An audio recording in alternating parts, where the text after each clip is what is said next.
It's such a worry how many people now don't believe in free speech. You take transgender protesters.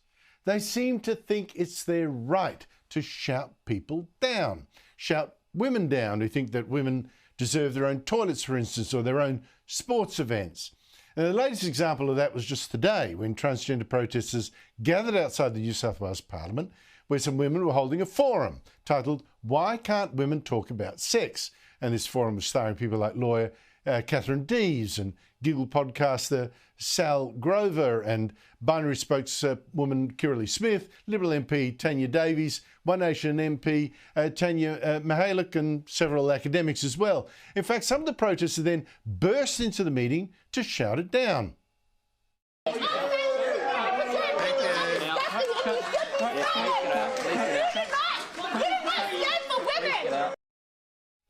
Joining me is Sky News presenter James McPherson of The Late Debate here on Sky at 10 p.m. and Sky News contributor Daisy Cousens, also with her own YouTube channel.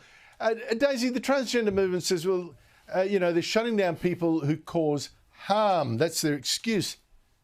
But to me, it's really just the latest excuse. You see climate protesters do the same. It's the latest excuse for bullies to run riot.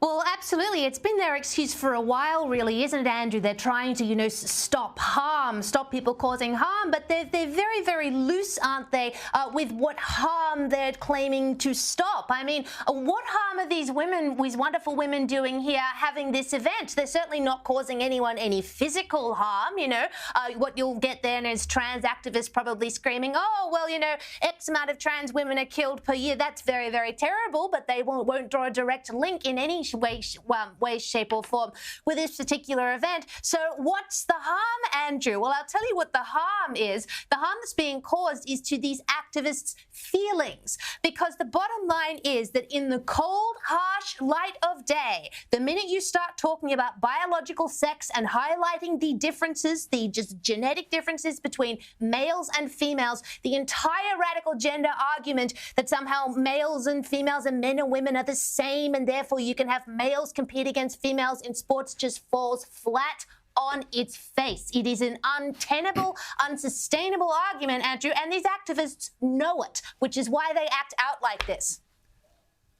Daisy, I'm completely with you on this very flabby definition of harm, this excuse for censorship